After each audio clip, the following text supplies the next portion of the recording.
So, good afternoon. Hello, everybody. First of all, is my mic working okay? I think the headphones are all in okay. So, today I am going to be playing with Courgettes. The light in here is terrible today, isn't it? Bear with me a sec, sorry. Don't know if that's actually better. I don't think it is. Right, so Courgette.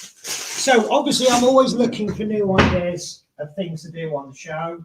And I was just kind of reminiscing with somebody a while back, and I said that I didn't used to like courgettes until I was shown a different way to eat them, which makes them rather exciting, I think. I also cast my mind back when I first worked in a hotel kitchen. One of the side dishes we used to do was ratatouille. So I thought 3 is a nice number. So we'll do 3 things to do today. We're going to start off with ratatouille. We're then going to do the side dish, which I'll talk about later on. We're also going to make what's called courgette potato and cheddar soup. So although many years ago, I used to just do the ratatouille off the top of my head. It's been so long, so I can't remember it.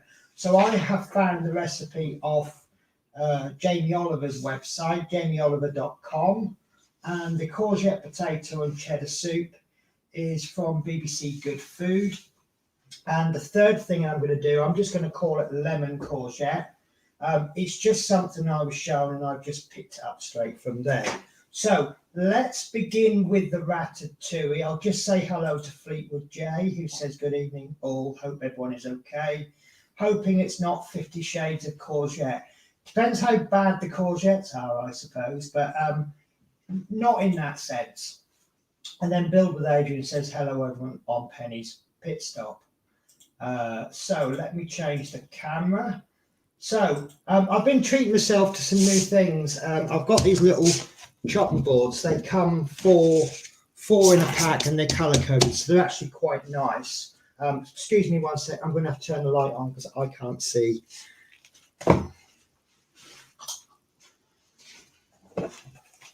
So I've been a bit ill prepared today and I've not been able to prep the ingredients. I have for the soup but not for the ratatouille, so I'll be preparing ingredients as we go. So we need to prep the ingredients before you go. Peel and cut the onions into wedges. Let me go through the recipe. The recipe I have halved because I couldn't possibly eat that much food. Obviously, I don't want to waste this and I've got to eat it. So I'm going to call out the full recipe for 4 people. And obviously, I'm only going to do half. So we want 2 red onions, 4 cloves of garlic, 2 aubergines, 3 courgettes, 3 red or yellow peppers. I'm actually using 1 of each. 6 ripe tomatoes, half a bunch of fresh basil, olive oil, a few sprigs of thyme, a 400-gram tin of quality plum tomatoes. It would say quality because it's Jamie Oliver's website. So, and then 1 tablespoon of balsamic vinegar and half a lemon. So let's start with the onion. And I absolutely love red onions. So as usual, we're going to prep them in our usual way. And it says in the recipe, we want to cut them into wedges. Basically, we're having chunks of ingredients, and they're all going to be roughly the same size. So let's just do this the old-fashioned way that I was taught in the kitchen. So we'll just pull the first layer off. Little tiny bit wasteful, but if you're doing this on an industrial level, it saves so much time, and the time saved is cheaper than the amount of food you've wasted. So, but right, so we're going to cut it in half, and we're just going to cut it into wedges. And so we'll do. Let's risk crying all over the place, shall we? So the way I'll wedge that is I'll just cut that into across like that, and then I'll make 2 incisions across the middle, and there we go. That's our roots, isn't it? So 2 incisions.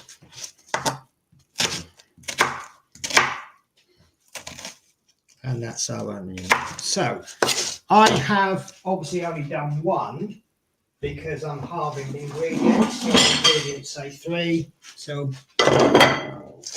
I'm working in whole numbers. So that's going to be 1. So next we want to peel and finely slice the garlic. So now I've shown you before how to crush garlic. And peel and crush it. We're going to do it a very, very similar way. We're going to lightly bash it, and that will just loosen the skin. Cut the roots off. You should be able to just peel the skin off there. And normally I use a big knife for just about everything. It's just far easier. If you use the same knife all the time, you get used to it. But I will switch to a smaller knife today because it wants finely sliced. I don't know if you guys have ever seen how the Chinese cook, but they use a massive cleaver for everything, and the skill that they have is amazing. So finely slicing.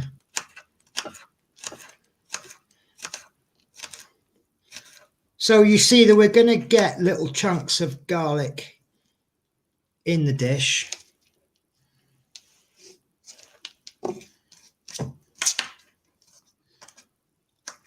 Now, you know I like extra garlic. It says 4 cloves.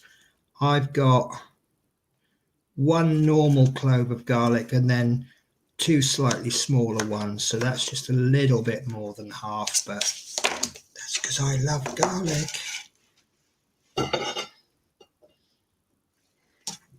Right, so that's the garlic ready. Next up is the aubergines and courgette, and we're looking for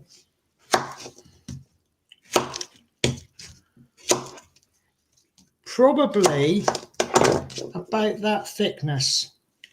So looking at how we've done the onion, a similar, so we could probably just slice these. Let's get rid of the top and the tail.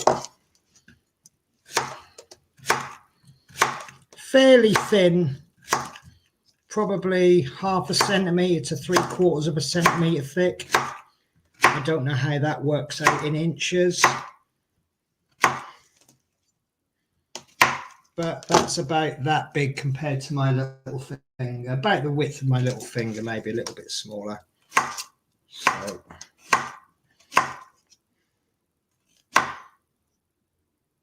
yeah, so it does say 3 courgettes and I put 2 in. That's just, it's because I don't want to do 1.5 because I'll end up throwing half away. Although I suppose I could use it for the lemon courgette, but it's all right. This is home cooking, remember, so you don't have to stick to the ingredients exact. Right, so 1 aubergine, and what I'm looking to do is to cut this roughly similar sized pieces. So I'll cut that across there 3 ways, and then I'll cut it in, let's go for half. These aubergines are I think these are called eggplants in America, aren't they? I don't know, what do you call a courgette in America? Is it a courgette or is there a different name for it? These are like cutting through bath sponges. Probably the easiest way I can describe this. So there's my aubergine done, eggplant, however you want to call it. And then we want the peppers. Now, do you remember how I did a pepper last week? I know there was a couple of people did comment on it. I had a pair of scissors somewhere. So save all that faff of getting all the pips out. Cut the stalk off so you can put it upside down. And then where these lines are, just cut along the lines. And then just peel it back. Voila, no seeds. Well, the way I do it is very few seeds, but it's just a little bit easier and quicker. I will catch up on the comments shortly. I did notice a familiar name, but a new name to this show, which I will call out shortly. Right, so the recipe's saying about 2.5 centimetre chunks. I'm suggesting roughly the same size as the aubergines. So you see there, look. So you've got lots of equal size pieces. And it really doesn't matter if you don't get it exact. See, these ones I've inadvertently cut a little bit too small, but that's fine. You just run the risk of them cooking a little bit too quicker.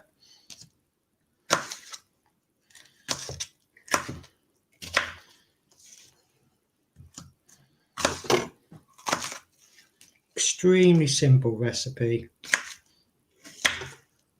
Quite colourful and nice flavours in there as well. And then we want 3 tomatoes, which we are going to roughly chop. And all I do when I roughly chop a tomato is I will cut it in half. Apologies if you can't see this. Place it down, and then I cut it across the middle to make a quarter, and then into 2. Because these are all gonna, what's the word I'm looking for?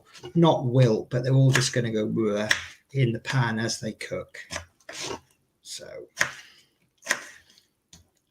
basically you're cutting each tomato into 12. And that is the main prep done, I believe. We want some basil leaves to set aside. So I now need to switch you over to the cooker. Because we are going to, I don't know if that's going to be a big enough pan actually. Let's play safe. Let's play. I wasn't going to use my watch today, but I'm going to play it just to be safe. So I'm going to switch you over to the oven view, and let me just adjust this camera. There we go. So, right, so we need to heat 2 tablespoons of oil, which in this case is 1, because obviously I'm halving the ingredients.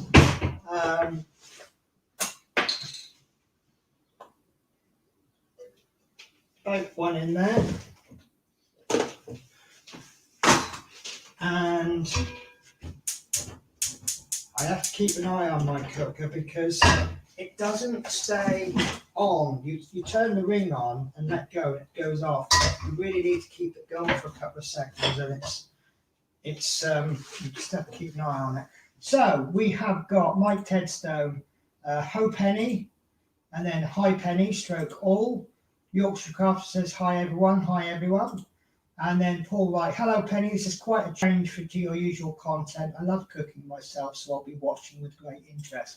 Yeah, it's something that I enjoy doing, and I do think it's relevant to my channel because you've got to eat, haven't you? And the main focus really is on fairly quick meals, not, some of them aren't as fast as others, but, a lot of people say I don't have time to cook good food. Well, hopefully I can disprove that. And people who say, oh, good food costs a lot of money. Well, I'm trying to dispel that one as well. Not always going to succeed, but we can give it a good go.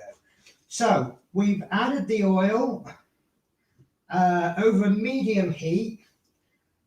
We need to add the chopped aubergines, courgettes, and peppers and fry for 5 minutes. So What did I say? Aubergines. Oh, I can't remember. Aubergines, courgettes, peppers. Aubergines, courgette, pepper. So let's get another bowl just to help me out. And I think that is just gone a little bit too high. Just take that off the heat for a moment. So I'm just sorting my ingredients out into easier to deal with containers. So the courgettes, I'm just going to get another reason I bought these chopping boards. They're quite flexible, so they're quite handy for tossing things into a pan. So right, let's get. I do like me wooden spoons, so let's put that on there. And wow, that is just 3 of the ingredients, and that's filled my wok. Obviously that will condense down a little bit, but I'm really glad I switched pan now. So what I'm doing is I'm just mixing it all around so that it all gets coated in the oil as much as possible. I think for 1 tablespoon of oil, we're going to be hard pushed there. But that's fine. So medium heat. If you're not sure, just put it on a low heat. The sizzle should tell. I don't know if you can hear it sizzling, but that's telling you it's frying fairly hot.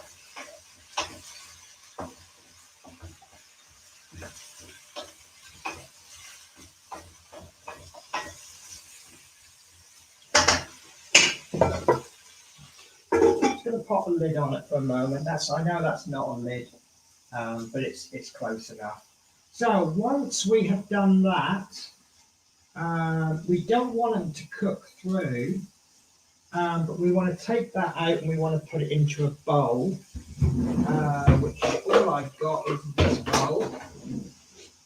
And we want to spoon the cooked veg out. So what we're trying to do, although there's only 1 tablespoon of oil in there, we want to keep as much oil in the pan as possible.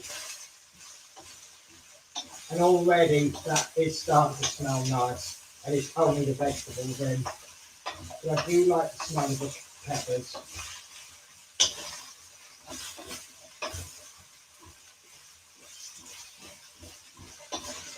So already it's looking quite colourful, isn't it?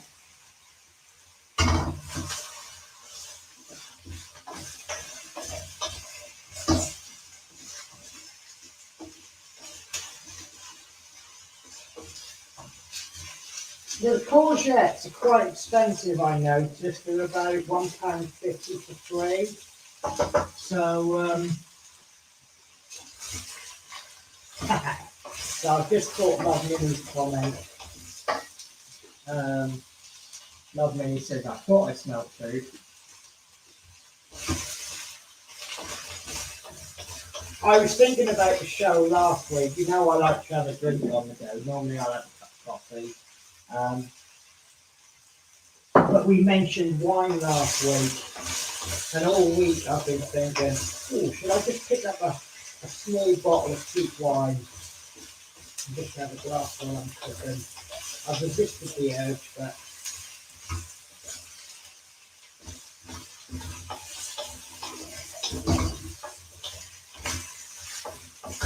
is that about 5 minutes, do you think? We're looking for it to sort of change colour, start to feel kind of a golden brown. Obviously, if you got the heat up a little bit higher, that'll probably brown up a little bit quicker. Be careful of the aubergines, because as you can see, they're starting to mush a little bit. Just where they're being handled probably a little bit too rough. So what I'll do is I will switch to this. That's probably a better way to do it. As you cook these, the things will mulch down a little bit, but obviously you want to try and keep it as nice as you can, as long as you can. There we go, that was. Oh, there we go. some of these courgettes are just starting to catch and get a bit of colour on them. And it's basically you're roasting these vegetables, you know. And I know that the big fashionable thing now is to chuck your vegetables onto a tray, put a little bit of oil over them and roast them in the oven. That's pretty much what we're doing here. Just drop my worktop, please. Right.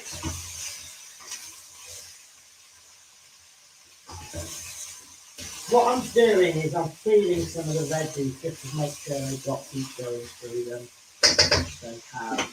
So I've got a spoon somewhere. I want to use. I'm not going to use that. Right. So forgive me for doing this off camera, but I'm just going to take the veggies out and just put them into a bowl. Trying to save, well, I think the oil is all gone anyway, but right, so just turn that down a bit. So the next stage, we need to add I need to do the basil. Sorry, I forgot to do basil. So I want to show you something actually. I have some basil which I've been growing. This is one of those supermarket bought. Now I can't show you what that looked like when I first got it, but I bought a thyme today. So this is about the same size as the basil when I bought it, and this is why I love the fresh herbs. But sadly, we need to cut some of that down for about half a bunch. So, and I'm actually growing some more basil, so I'm not really worried if I cut this and it is no more. That's probably more than a bunch, but I like basil, so that's absolutely fine. So what I'm going to do is I'm going to take my bunch. Let me just turn the heat off. So I'm going to take my basil.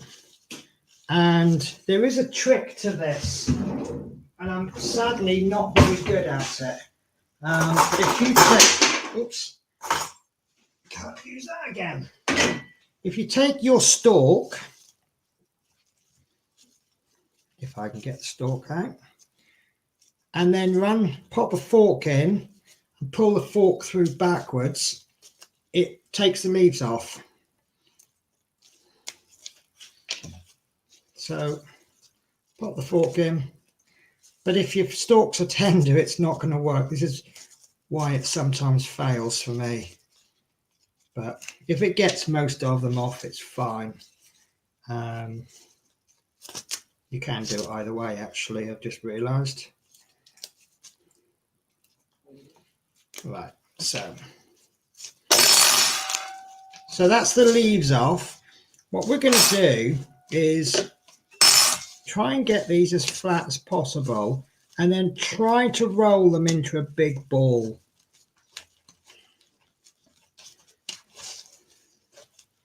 And then with it all scrunched up together, we can then, this is called chiffonade. Is it chiffonade? The way that you get a load of leaves together and then you cut them very, very finely. I'm sure it's chiffonade. I was about to say julienne, but julienne is... And then I'm just going to just chop through it. And you're going to see that this isn't finely chopped. It's small chopped, but it's not what I would consider fine. So it's going to be quite large and chunky. Because we are doing large chunky veg, but any leaves that haven't been caught, just pull them to one side and just focus on them like so.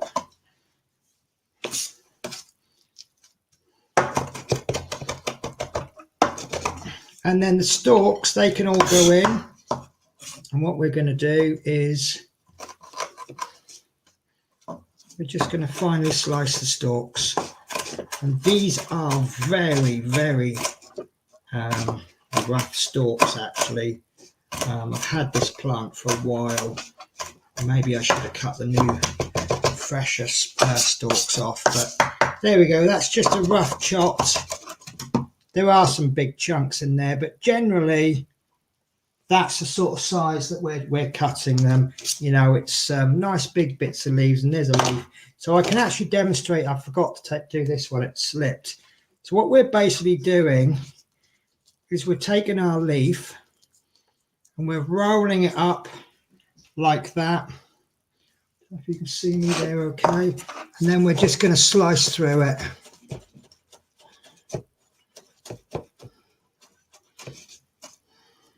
And then just give it a quick chop through just to catch it. Right, so to the pan, add the onion, garlic, basil stalks and thyme leaves. So we need the thyme as well. I forgot to do that.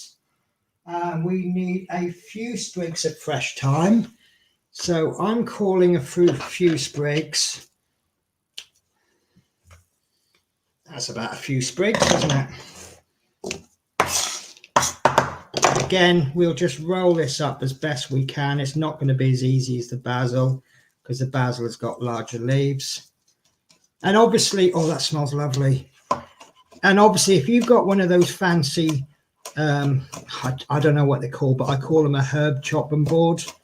And it's like a small chopping board. And then you get 2 handles with 3 blades. You could just sit there doing this with it. And that would obviously make the job so much easier.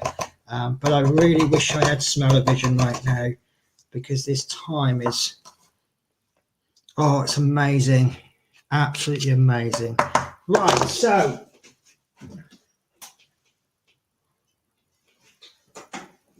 Right, so we are, Love Minnie says, I have no idea. So, yeah, I'm trying to teach you things and I can't remember the things that I'm trying to teach you. So, to the pan, add the onion, garlic, basil and thyme and another drizzle of oil if needed. So there's my onion and garlic, thyme and basil. And let's switch you to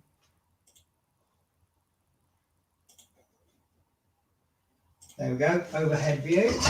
So onions should sizzle as they hit the pan, which they do.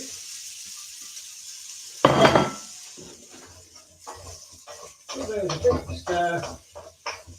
I did put a little drizzle of oil, I just thought it needed a bit extra. So we see that we're getting a definite onion.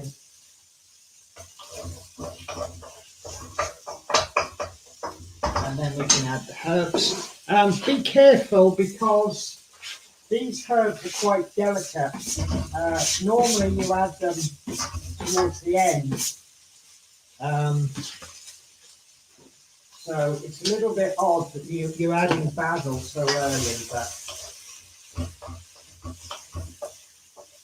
spices you tend to add early on because you bring out the flavour. Look at that. Doesn't that just look amazing already?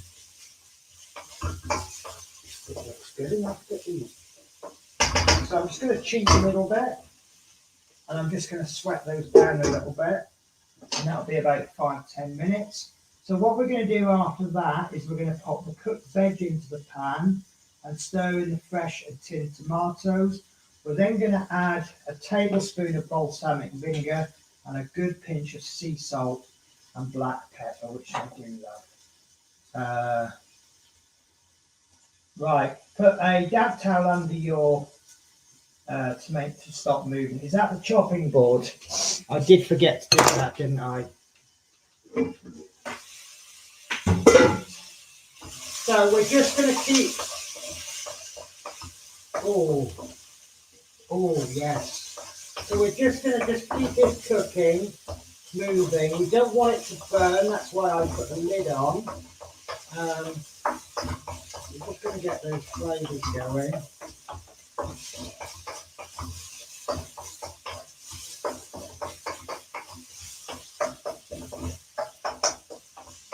I'm surprised surprised I've completely forgotten how to make this. I don't know how many hundred pans of ratatouille I've made in my cooking career. I'm actually surprised I'm enjoying it. You know when you do something, so I came out of the catering trade because I did things such large quantities so often that I just took all the fun out. And I've always wanted to enjoy cooking. And maybe because I've not cooked this for about 30 years. Right, I think, yeah, that's almost there. So, yeah, I can't really do much. So what I'll do then is if I cook that on a low heat, I can show you the second recipe that I've got for you.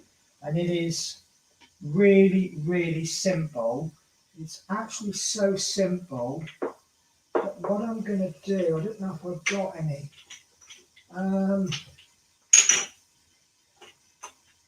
Yeah, I don't. Right. Normally, I would say what I'm going to do. What you need for the next thing. Excuse me. Let me switch to food prep area. That's not food prep. That is food prep area. Right. So give it another quick stir. Oh, that is actually nearly ready.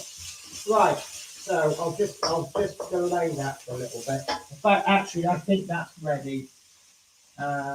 So my onions are just beginning to brown.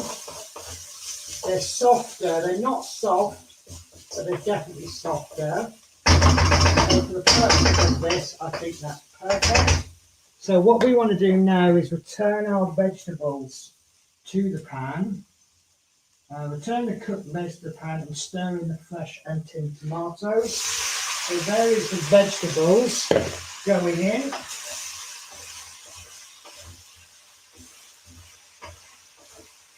And you know, this is half.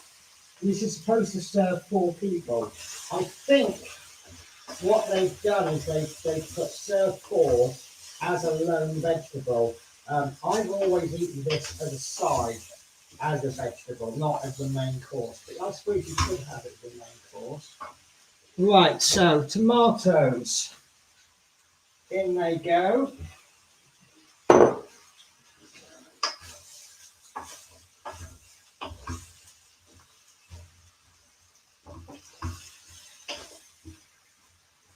Lovely. And tin of tomatoes. Now obviously the recipe says 1 tin and I'm halving everything, so I'm putting roughly half a tin in. And we'll see how it goes. Because one option is to put the whole tin in. Do you know what? I am going to put the whole tin in actually. Why not? I'd probably end up wasting that if I didn't put the whole tin in. So again, this is something I say about my recipes, or the recipes that I follow. Just because it says X amount of grams on the recipe, you don't have to stick with it. If you like a little bit more of something, then put a little bit more in. If you like a little bit less, if you don't like courgettes but you really like aubergines, put less courgettes in and more aubergines. It won't look the same, but it will taste better to you, if that makes sense. Right, there we go. So all we need to do now, mix well, breaking up the tomatoes with the back of a spoon. Oh, sorry, balsamic vinegar. Now, balsamic vinegar, I love it. I could almost drink it straight from the bottle. Almost. So, this is one of those ingredients where I say don't bother measuring it, just estimate it. Plus it's got a little funny cap on it. So, the recipe asks for 1 tablespoon. So let's put roughly a tablespoon in. Probably about 2 gone in there. Oh, that is amazing.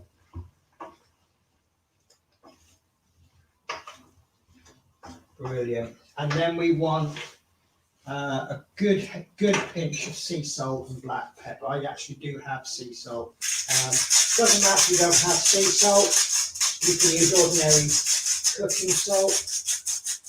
And I'm putting a little bit extra than I normally would, but obviously do it to taste. And the reason I'm putting a little bit extra in is because there's a few bland ingredients there. And salt does help bring the flavour out. And I'm putting more pepper in, because I do like pepper. Again, we're making this for you, not for me or Jamie Oliver, but just pop it in. Now, word of warning about tasting. When you put salt in, salt and pepper, don't just chuck salt in and then taste it. Let it cook for a minute or two, just to let it do its job. Look at that. How amazing is that?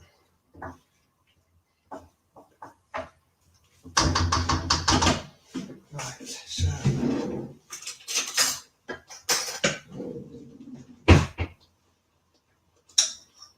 now obviously it's not going to taste cooked because it's not cooked yet.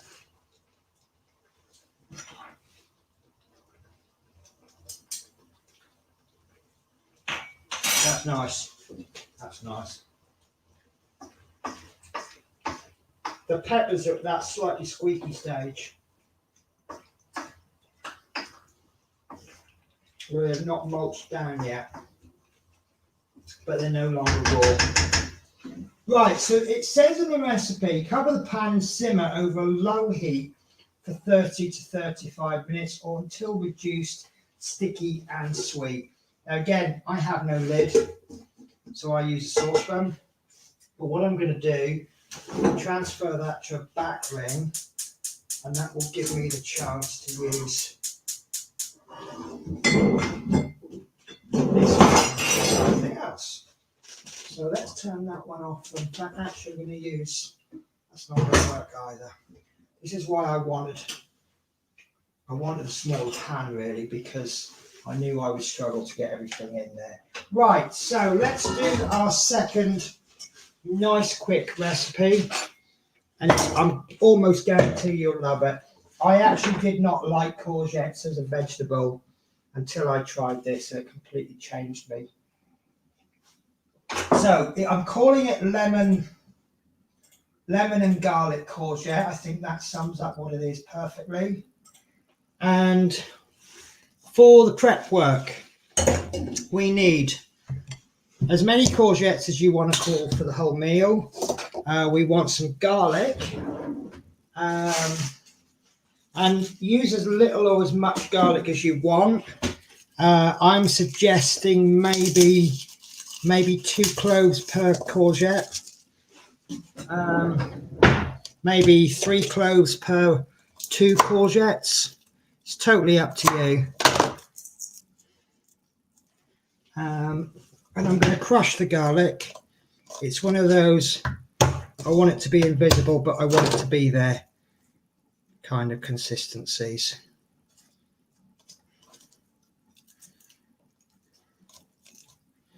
Oh, I'm mixing skin with garlic.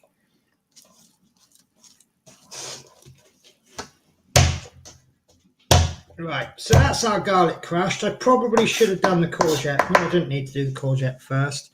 Right, we also want lemon juice, or in my case, a lemon.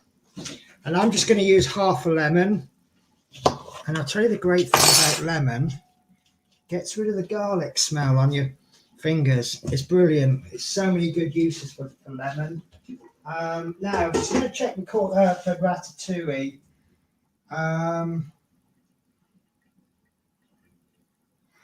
You know, I've read the recipe wrong. I knew there was, right, so when I added the basil, I didn't need to add the basil. I needed to add the basil stalks. The basil comes later. But it's not going to be the end of the world. Right, so for this recipe, courgette, and what I want to do is I want to grate it, and try to grate it at an angle because then you'll get longer strands. And this isn't the best grater in the world, I'm afraid.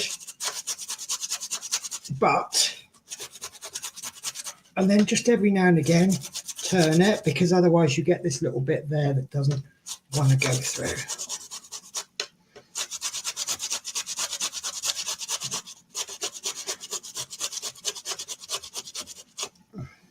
Now, if you don't want to use garlic for this, you can use garlic granules, but I do think garlic, at least some garlic, is makes it so superior. Right, and I can't be bothered to grate that, so I'm not. So, courgette. Small amount of oil in the pan. If I can find it. And just switch my camera. Right, so keep checking on the ratatouille. So that's probably cooking a little bit too high, but that's looking lovely now. See, all the moisture's coming out, so that wants to be reduced down a little bit. So you might need to take the lid off later. Right, so small amount of oil in a pan, and the ring hasn't come on. I haven't mentioned that it's right. So once that gets warm,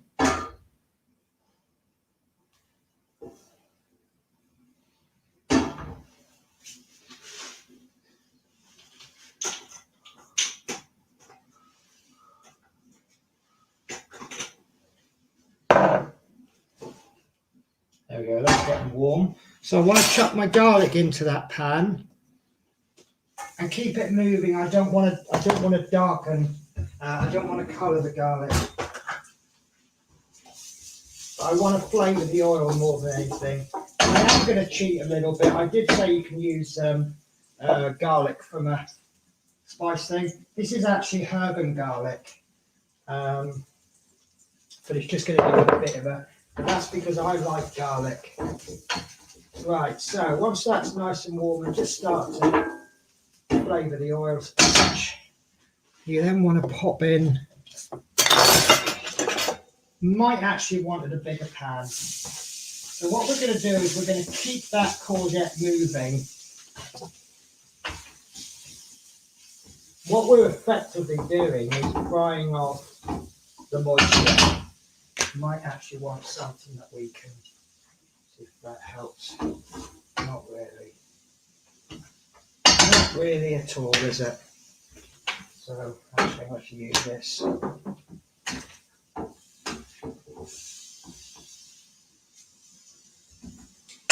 going to need this ring.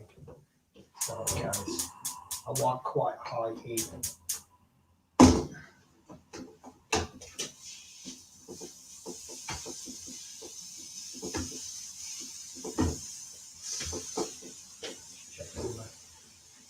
So you know what? I will just turn that down.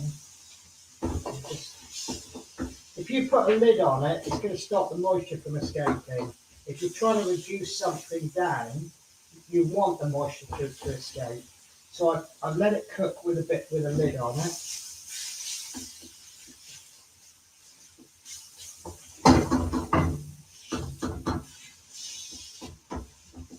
So I just want to keep that moving till it dries out a little bit.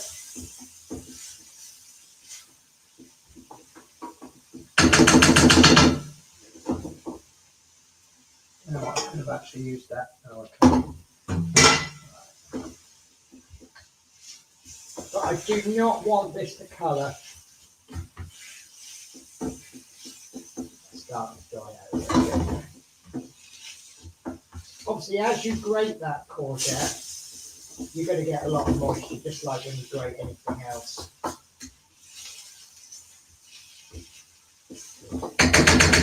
So let's walk the heat up a little bit. And somewhere I have got, probably no more, Right, so I need to take the juice of half a lemon, and it helps if I add a fork. And with the heat fairly high, remember we don't want to colour this courgette.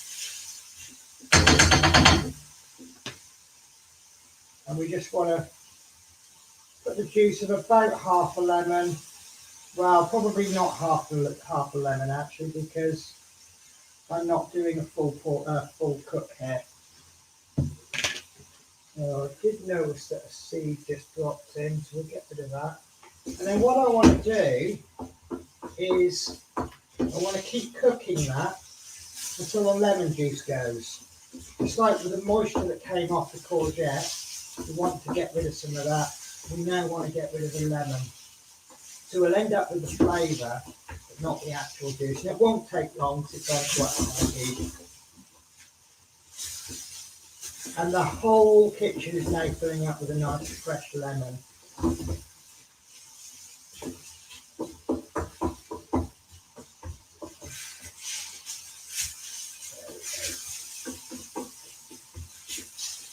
And there you go. So that's the second thing to do with the courgette. And that is probably nicer than it looks. It is really nice actually. You can salt pepper that, but I'm calling that a vegetable. Oh, yes. Right. So that's number two. So number one, called Ratatouille, is not far off being done.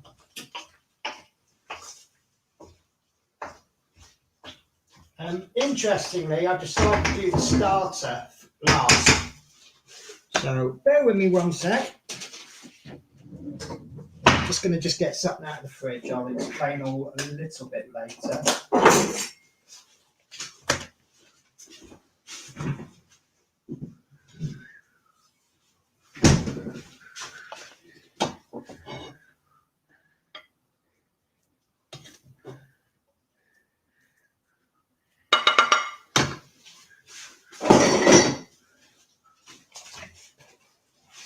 Right, sorry guys. So the next thing that we'll do, and I have prepped all of the ingredients. We're going to be doing a courgette, potato, and cheese soup. Now I have one problem with this, and I didn't check it until I actually till just before the show, so it's too late to do anything about it. And this is what I call coincidence, because I was talking to someone earlier in the week, and you know who you are, about a food processor.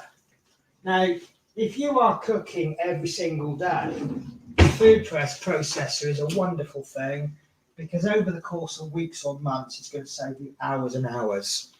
I haven't bought one, because it's a low priority. I've not recently moved into this house, and there's things that I need before I get a food processor. But secondly, just plain and simple, I don't think for the amount of cooking I do a week, it's going to save me much time. However, this soup, it needs blending. I did just coincidentally get something that I can't find. Here we are. I thought this was quite nifty. I'll show you on here because it's the. But this is like a manual food processor. It's got one blade, a chopping attachment, and it's got a beating attachment. And what you do is you pop that onto there, pull the handle out, and then you keep pulling the handle. I don't know if you can see the blades go down. This was about a fifth of the price of an electric food blender, and to be absolutely honest with you, I bought it because it looked a bit novel. I didn't realise I would need it straight away, but we'll see how we get on. So this is courgette, potato and cheddar soup, and this comes from the BBC Good Food website, and you'll see me every now and again stirring this ratatouille. And I would say that's just about ready. That's looking done and beautiful. Right, so what we want to do, I have prepared all the ingredients. One pan. Into that pan, we need 500 grams of potatoes. Now, it does say on the recipe unpeeled and roughly chopped. I'm sorry, I peeled mine. So there's about, well, we'll call that 500 grams, but it's about 250 because obviously I'm half of the ingredients. And then we want just enough water to cover them. And then we want to crumble in 2 vegetable stock cubes, which I have got 2 out. But obviously I only need 1, don't I? So I would call that just covered. Probably a little bit too much there. And then stock cubes. You could make your own vegetable stock by boiling the hell out of vegetables. I actually have vegetable stock in the freezer. A couple of weeks ago, I bought some veg and it didn't look like I was going to eat them before they went off. So I cooked them up, boiled them up, and what I did was I boiled up the first vegetable and then I drained it, and then I boiled up the next vegetable in that water, and then I just kept doing that for about 4 or 5 veg, and then I put them all into portions, and then I put them in the freezer. And the water I then kept, it had about 4 or 5 different vegetables cooked in it, and I then chucked in an extra vegetable stock cube, which, you know, I could have just kept going with veg, and it was absolutely amazing. And I would probably actually use that broth. I could just call it a vegetable broth, and it tastes really, really good. This is the thing, when people boil vegetables, they throw that water away. And it's like, why? Why? Especially if you're doing a Sunday dinner. Why do you throw water that you cook vegetables in down the sink, then get water out of the tap and make gravy with it? Is that ludicrous? Right, so the potatoes we're putting in a large pan with just enough water to cover and crumble in the stock cube, bring to the boil, then cover and cook for 5 minutes. So nice, whop that heat on, get the boil going. Just make sure I have the right lid. Sorry, you'll see things all over the place because I don't have the best kitchen for cooking in. I certainly don't have the best kitchen for cooking 3 different things on a live YouTube stream. Right, so the ratatouille, I think that is just about done.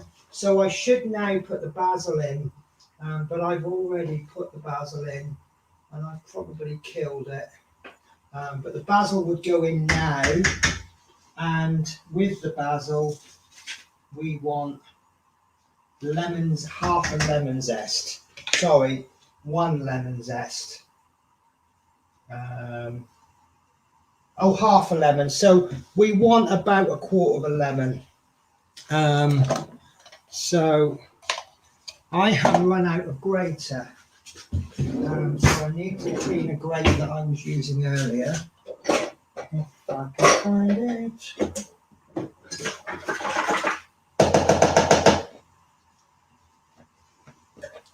Right, so the zest of about 1/4 of a lemon.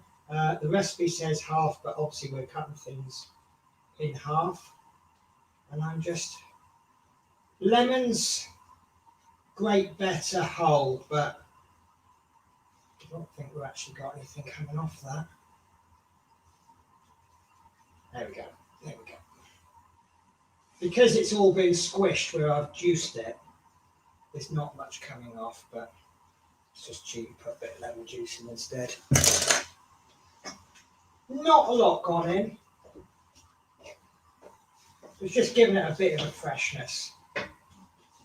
Right. And then adjust the seasoning if needed. So this is the time when we taste it again, because everything's had a chance to cook together.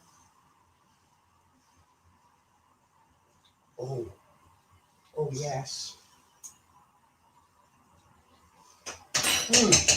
Yeah, so everything is cooked, but there's nothing mushy. Obviously, if you don't like I had a great aunt, very old fashioned. She would describe this as crispy half cooked veg. But everything's got. Can you see? Like, I don't know if you can see that, but let me take it over to the prep area. I want to show you what I mean, if I can. Right, so you're going to have a hard job seeing this. I do apologise. So this piece of pepper, can you see that there's a softness to it? But can you hear? It's kind of it's got a bit of a crunch to it, but it's soft and pliable at the same time. So, right, the potatoes have just come up to the boil. Sorry, I'm really enjoying this today. Right, so lid on for about 5 minutes. Oh, sorry. Then what's the point in doing a cooking show if you can't enjoy the fruits of your labour? Right, so ratatouille, calling that done. So, just bear with me a sec. I just need. Oh, I've got it here.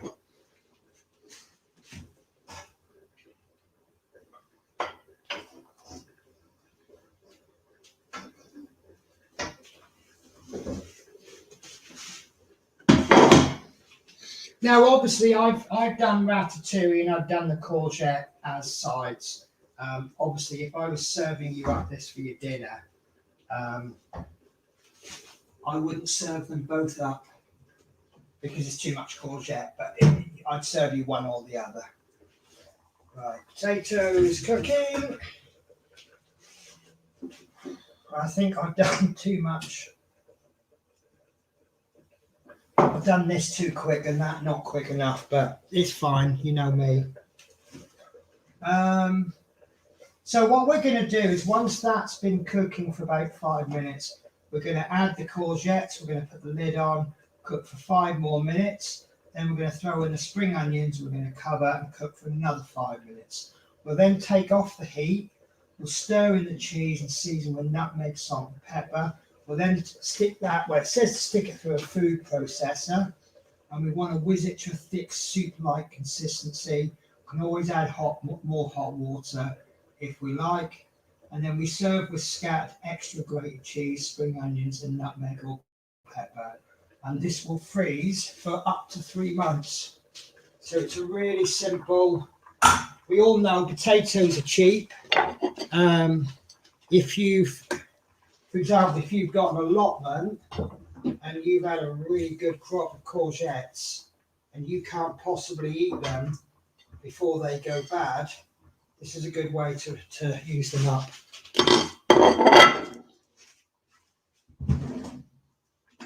And I would imagine any allotment owner who's cooking courgettes probably cooking potatoes as well.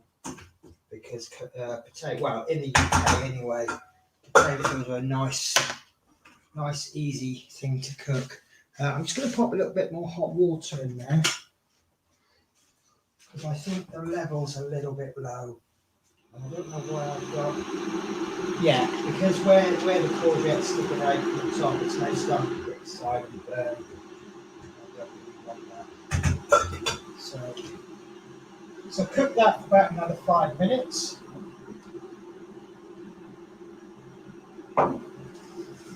How are we doing out there? I haven't bored you to tears yet, have I? Do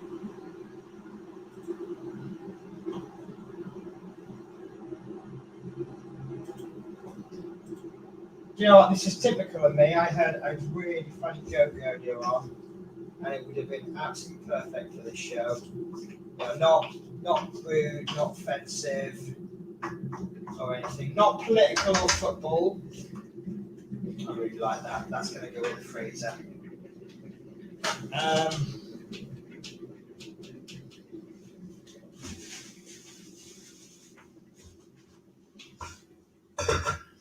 Bear with me. Tell you what, I've got my work cut out for me today with cleaning the kitchen when I'm finished. I seem to have dropped more things on the floor than usual.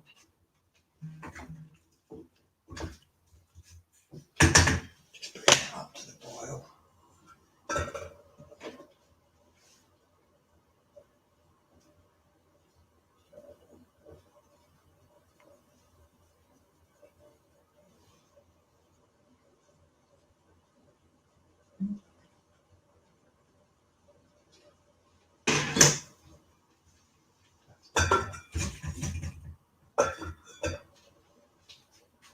So, courgettes have gone in, bringing them back to the boil, cooking for 5 minutes. Then we'll throw in the spring onions. Now, what I've done with the spring onions is the recipe says 1 bunch, so there's about half a bunch there, and I've chopped them all up except for one, because it says save one for serving if eating straight away. So we'll just see what it looks like with the spring onion on the top. And then I've got, after that, extra mature cheddar, all vegetarian alternative. Part of the reason I did this show was I wanted to, I'm not a vegetarian, but I don't want to exclude anyone. So I thought I'll have a vegetarian show. Now, obviously, I've got cheese, which I believe vegetarians, correct me if I'm wrong, vegetarians will eat cheese, but vegans won't. Is that correct? But obviously, if you're a vegan, you can always find an alternative to cheese. We're going to have so much fun whizzing this. Oh, and nutmeg. Now, I couldn't find any nutmeg, so I bought ground nutmeg. But I actually saw some in one of the shops I went to the other week, whole nutmegs, but I didn't need whole nutmegs at the time. And obviously, you shop to a priority, don't you? You buy what you need, and then I'm actually finding now, about 2 months worth of going down the shop every week, doing my weekly shop. I'm finding that I'm buying less and less because, in fact, actually, this is the first thing that I've had to top up. This is my first oil I've ever bought in this house. And then I bought this one today because I don't think this one's going to might last a week. So I also bought a new toy during the week, which I'm going to have to show you my mess in my kitchen. I'm so sorry. So I bought that's the wrong camera. There we go. So I bought myself an air fryer during the week. And this particular one has got rotisserie section in it. So I cooked myself a roast chicken today just to see what it was like. And I can tell you it is absolutely amazing. You will see the chicken a little bit later on. Well, you'll see a chicken leg, a chicken breast.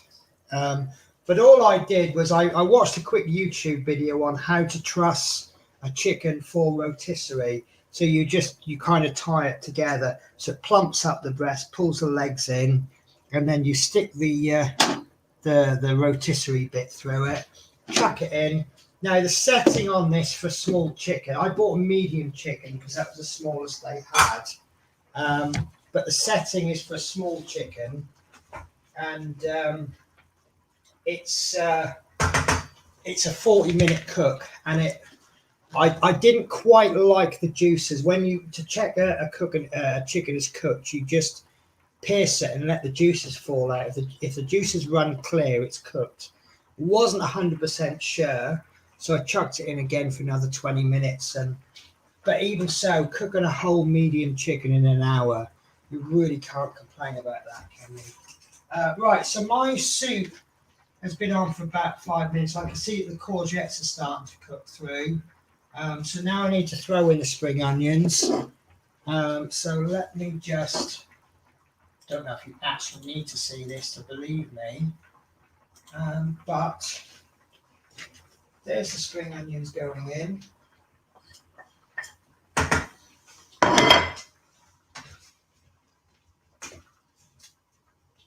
And the potatoes are not, well, probably about half cooked, I reckon. Definitely getting there. So I'm going to pop the lid on. So yeah, I mean, I used to own an air fryer ages ago, not as good as this. More expensive than this because they come down in price. Now the one I saw was about 50 quid, and I thought, I can't afford it this week. And then I thought, but it hasn't got the rotisserie function. So I found one that did. And this was a little bit more. This is about £100 off Amazon, and I thought, well, I definitely can't afford it this week. And then Amazon did that fatal thing where they say you can pay in 5-month interest-free monthly instalments. So I just went, yes, please. But I've been cooking my breakfast in this. I quite often have a cooked breakfast, and it comes with a little drip tray, which you can use to cook on, and it comes with 3 of these racks. As you can see, they're a good sized rack. So I've been putting like lawn sausage on one, maybe some hash browns on another, and then bacon somewhere else, and then the drip tray on the bottom, and done. It's brilliant. A couple of link sausages in there, some skinless sausages. The only thing you can't cook, obviously, is an egg. But I wonder if I put an egg in the drip tray, could I cook that in the fat that comes off everything else? That's got, I don't know, but doesn't that sound good? So yeah, that's my little air fryer that I bought. So I have a question for you all. I've bought an air fryer cookbook, which has recipes for the air fryer, and most of them are ordinary recipes, but adapted to go into the air fryer. How do you feel about me doing air fryer recipes? Should I leave the air fryer occasionally, because not everyone's got an air fryer, and there are probably people out there that just think, I don't want an air fryer, I don't need an air fryer. So obviously if I start having shows that are featuring the air fryer, it's not going to be any good to them, is it? Right, so I think that's done. So I've got to put this through a food processor, of which I don't own. So I'm going to try and do it in my little blender. So I've got my colander, and what I'm going to do is, let me just check I've got that right. Oh, there's a stray courgette stuck on the oven. Right, so let me just double check the recipe. Whisk to a thick soup, adding more hot water. Serve. Right, so we need to put the cheese in before we whiz it. Take off the heat, then stir in the cheese and season with nutmeg, salt and pepper. So let's move you over to the cooker so you can see what I'm doing. So I've turned the heat off. You see it's steaming away. I'm not too sure about putting the cheese in, but we'll see how it goes. So there's the cheese. We'll stir that in until the cheese melts. Oh, that's actually looking quite appealing. Right, so nutmeg.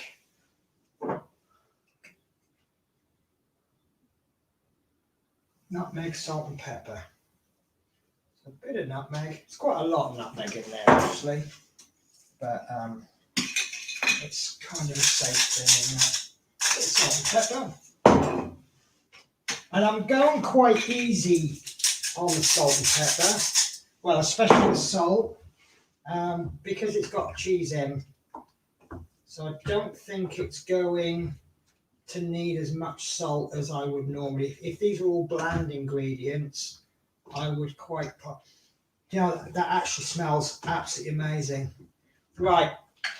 So what I'm going to try and do is spoon a little bit out, put into my little blender, and then pour it into a bowl through a colander, and then any bits that are stuck and not a mushroom inside. Do you like mushrooms, Ted?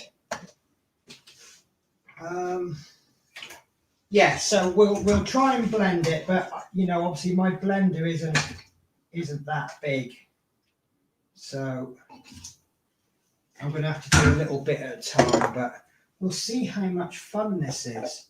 You never know; it might be more fun than a food blender, proper food blender. So, you know what? That's actually good fun. And that's quite a good workout. I'm gonna switch the camera angle so you can see what I'm doing. I don't know where you would buy this from. I bought this from Morrison's, but obviously, can you see how it's just spinning around? But obviously, if I had a proper food blender, I'd have all this done by now. But do you know what? Actually, I'm going to call that done, because that's actually quite a nice soup. It's a thick soup. It's a lumpy soup.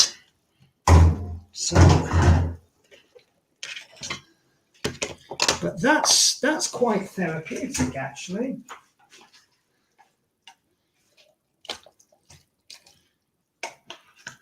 Try and get a bit more liquid in next time. That'll make it a bit easier.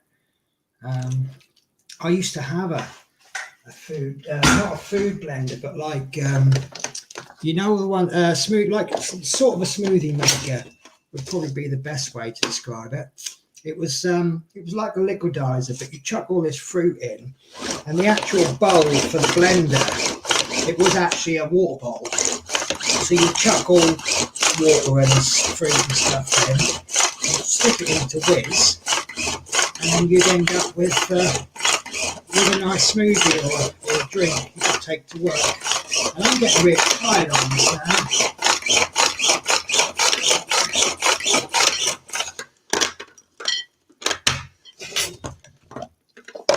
So this is lumpy, but you could do it to the consistency you want. Also bearing in mind, if you had a liquidizer or a proper blender, you could do a lot better job. You're always going to do a better job with something automatic, electronic, sorry, than by doing it by hand. But I'm okay with this result. I think I put that lid on wrong. No, I haven't. Why can't I get the lid on? There we go. So,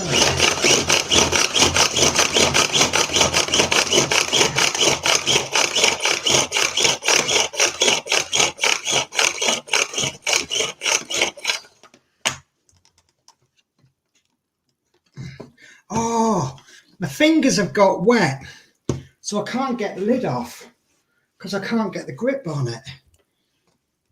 That's better. There we go. See, that's more of a consistency for soup. But obviously I'm now going to mix this together. Do you know, this actually smells quite amazing. I'm actually rather happy with that. So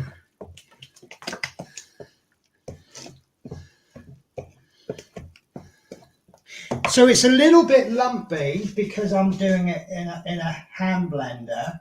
But if you did it in a mechanical blender, you could probably get this silky smooth. But that is the soup. And I think that looks interesting. But there's only ever one way to know what it's like, and that's to taste it.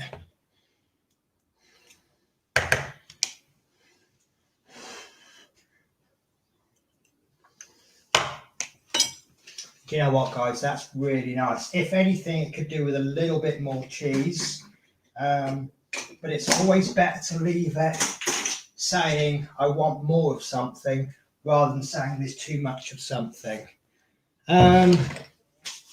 Yeah, that's really nice. So next time I think I would do more cheese. Seasoning, I would say it's the amount of salt I've put in, salt and pepper, I think it could do with a little bit more, but I would leave that as it is to allow your guests to salt and pepper themselves. So that is it. So I'm going to do the same thing I did last week and bring through everything that I've done as a meal.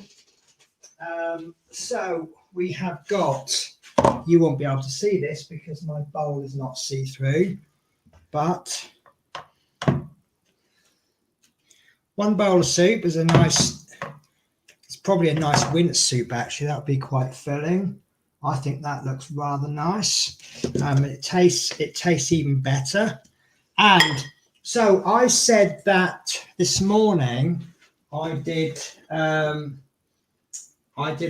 rotisserie chicken, and it took about an hour. Now, I would probably serve this with potatoes as well, and I certainly wouldn't serve both of these dishes, both of these sides together.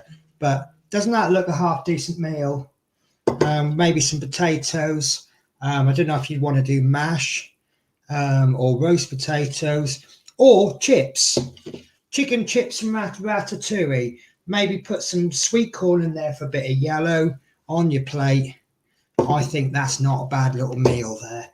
So even though I said I'm doing vegetarian food.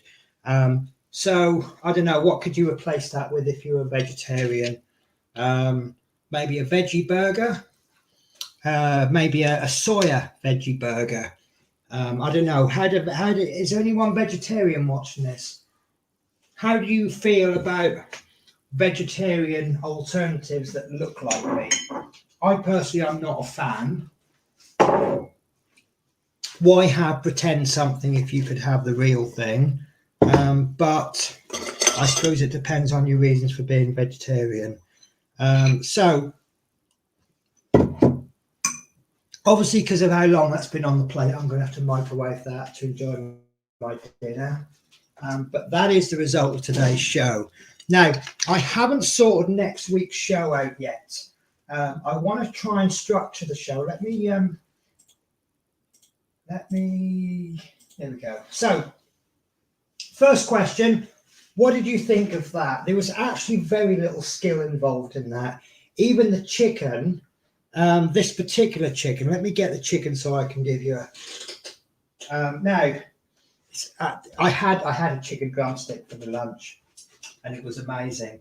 What I did was, after I trussed the chicken up and put it onto the little rotisserie thing, I sprayed it all over with this. This is a spray oil, but this particular one has got a garlic oil in it. It's garlic oil, and it is very garlicky. So I sprayed it all over with the garlic oil. I then coated it with this.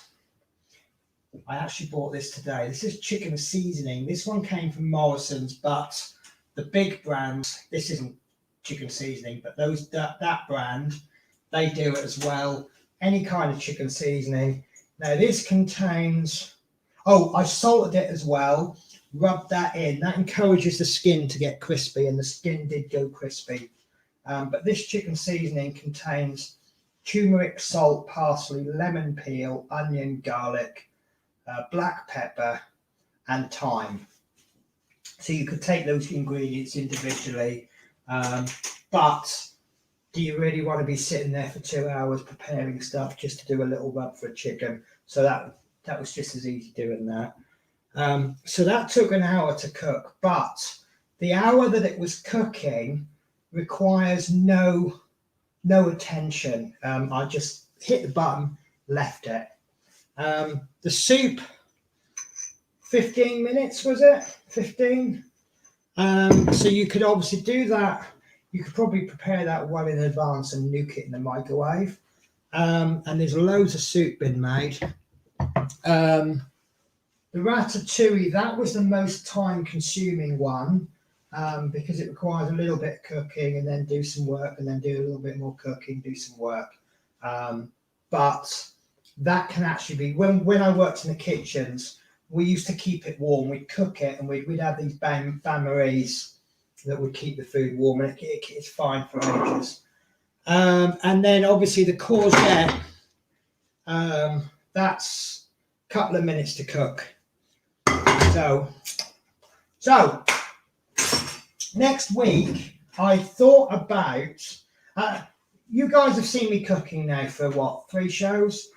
What do you think? What sort of things do you want to see? I only want to cook things that I will eat. It sounds a little bit selfish, but obviously all this food, I don't want to chuck it in the bin just for the sake of a YouTube show. So it's got to be things that I will eat. I like to do meals that I can put into these sort of containers, chuck them in the freezer, and then I take them to work with me for my dinner. The reason I've done this week is I'm getting a little bit short on space. So Love Minis has just piped up with cake. So I do actually have fish and chips. Right. I can do you fish and chips. I can do you everything from scratch, because obviously that'll go quite well with the mushy peas. But I would prefer to do that in the air fryer. Would you have any objection to that? Obviously chips you can do in a frying pan, but I really don't want a frying pan that's permanently got a load of oil in, waiting to be knocked and spilt over. So if I did it, I actually did myself chips last night. I got a potato, I cut it into chips, and I've actually got some, here we go. I don't even know why I bought this, because I don't normally eat chips. But this is a chip seasoning. And all I did is I cut some potatoes up, I put them on one of these trays, I put a bit of chip seasoning over them, and they took about 10-15 minutes to cook, and they were actually rather nice. So I want to give these shows some structure.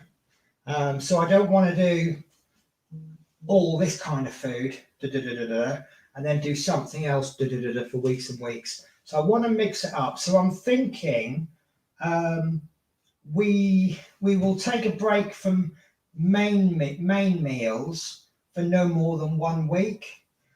So I might do, going back to what I've done, paella 1 week, cottage pie the next, then maybe we could do a cake, but then the next week we go back to a main. Next week I can do a Victoria sponge for you. I'd be more than happy to do a Victoria sponge. And then I thought the week after we'll do a moussaka. And the reason I'd like to do a moussaka, I did cook one of those a few weeks back, and I really wasn't happy with the result. And then I found out that I missed half the ingredients out. So that kind of explains why it didn't turn out brilliant. So I thought if we do a nice Victoria sponge is a fantastic recipe because it is very simple, and if you can manage a Victoria sponge, that can then form a basis for many other things. So for example, the mix you use for a Victoria sponge, you could use that to make fairy cakes with. And it's, but I'll do what I call the classic Victoria sponge. So I'm going to have to buy raspberry jam. So yeah, we'll do Victoria sponge next week. We'll do moussaka the week after. So if you guys got any ideas what to do, so obviously the week after the moussaka, we can come away from a main course if you want, but then I'd like to go back the following week. So Mike Tedstone fish and chips, I will definitely get that in there. Are you all right with breaded fish and chips? Because obviously I don't own a deep fat fryer, so if we want to do battered fish and chips, obviously I'm going to have to deep fat fry it. And also the other question, I might have to talk to you separately about it. Are you okay with me putting it in the air fryer? We can oven bake it, but yeah. The only trouble with fish and chips, it's very much a meal to eat on the day. How about making jam? To be honest with you, I want to avoid making jam for the pure reason that the quantities that you make and the amount and the I don't eat a lot of jam. Obviously, I'm now going to have to buy raspberry jam to do a Victoria sponge. In reality, that jam would last me, well, I'll throw it out because it goes off. But it'd probably last me 6 months. So can you imagine me doing jam and making like 10 jars of jam? And it doesn't serve any meal value to me. Sorry, I meant to be bringing up the comments as I respond to them. I do apologise. So we've got Mike with the haggis. I wouldn't even know where to start with haggis, but I can certainly look into it. I don't like haggis, but I can always review giving it a go. So Mike says, yeah, make enough for us. Listen, with the restrictions being lifted, you are all welcome to come round so long as I'm not working. Mark's Mods says, how about making some food from the USA? Right. Yes, I would love to do USA foods. The only thing is, because I'm not based in the US, I don't have everyday access to them. So I don't see things. What I've been starting the shows off with is foods that I know. Cottage pie, that's an absolute staple for me. Ratatouille, that's something I was cooking early in my catering career.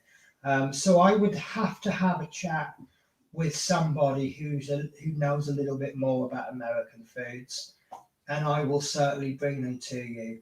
How do you feel about kid-friendly foods? Do we want to go more what I call adult? I think ratatouille is a little bit more of an adult food, isn't it? It's not something that the kids go mad over. So burgers and that sort of thing. Fish and chips obviously is kid and adult friendly. And Love Minnie says you could give jam as a giveaway if someone near you. Yeah, I probably could, but at risk of sounding really selfish here, I would just end up making things for the benefit of everybody else. Does that come out wrong? I didn't mean it like that. But obviously, all this food that I cook, I do consume. At the moment, I'm kind of making sure that it's all freezer friendly, like this soup. I've got last week's mushy peas in the freezer. So chowder, that's a nice one actually. And Mike saying chicken nuggets. Yeah, do you know what? I think that chicken nuggets is actually a brilliant idea, because the kids are always demanding to go to a particular fast food restaurant. And I actually think their chicken nuggets aren't particularly great. And you could make better chicken nuggets yourself and cheaper. And if you can just acquire some of their packaging, and then you could pop your chicken nuggets into their packaging, half the time the kids won't even know.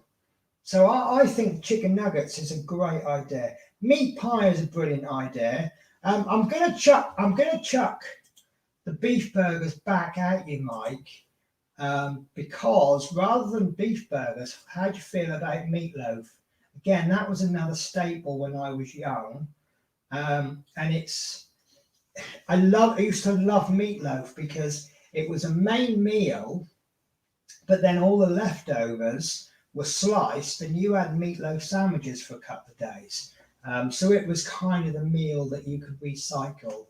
But I feel that they're a little bit similar to, well, a basic beef burger is a basic beef burger, but obviously meatloaf is a burger that's been taken a little bit further. So Right, guys, I am going to end the show here because we have got Adrian coming up a little bit later. Baked cheesecake, yeah.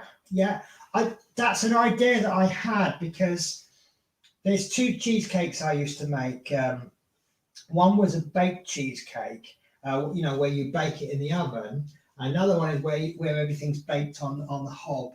So I'd like to do the two cheesecakes. Bear with me. I seem to have closed down the tab for the. We have a Google spreadsheet with all the YouTube shows on it, and I seem to have closed that tab down. So I need to find. I never closed this down because I struggle to find it again. So there we go. Right, so YouTube announcements for the coming week. So we are on the. Can someone remind me what the day is? It's Wednesday. Right, Wednesday the 5th. So tonight at 8 o'clock, we have Build with Adrian, Part Work Show, Spitfire 58 and Terminator 108. And he has put Spitfire Special Issue. So tune in to Adrian tonight to see what's going on. Thursday, we don't have anything but Watch This Space. Friday at 7 p.m, Build with Adrian. Build 75957, Harry Potter, The Night Bus. Is that Lego? So I just found it, yeah.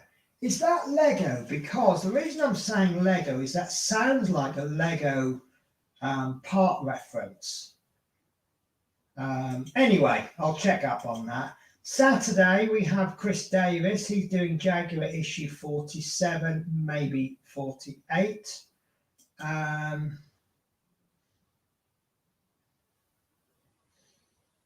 Sunday, we have the Northern Model Builders Show, and we have that on a triple stream. It looks, the way this is written, it looks like it's a triple stream, but I need to query this. But it's Mark's Mods, Dave's Hobbies, Geordie Dave. And that's called the Northern Model Builders Show. That's at 8 o'clock. Monday, we have Ecto 1 with Chris Davis. That's at 8 o'clock on Chris Davis's channel. Tuesday, we have Build the Ferrari F40, issue 36, steering components. That's on Build with Adrian's channel. Wednesday on my channel and Yorkshire Craft, we have the Paint with Diamonds show. That's at 2 o'clock. And I haven't updated it yet, but next week we are going to be doing a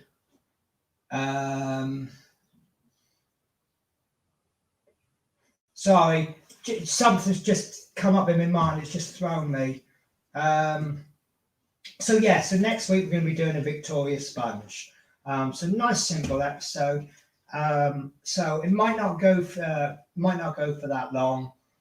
We'll see what happens. Right. So guys, thank you very much for watching. It's been an absolute joy. I noticed that the viewers have gone up, which is really, really nice and really encouraging. I have been advertising this in a couple of places because it's been getting a good reception. I didn't realize it'd get such a good reception. But I just try and get on with things, and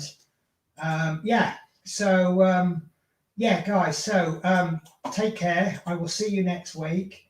Have a great week, everybody, and next week we're going to be doing Victoria Sponge. So take care, guys. Bye bye.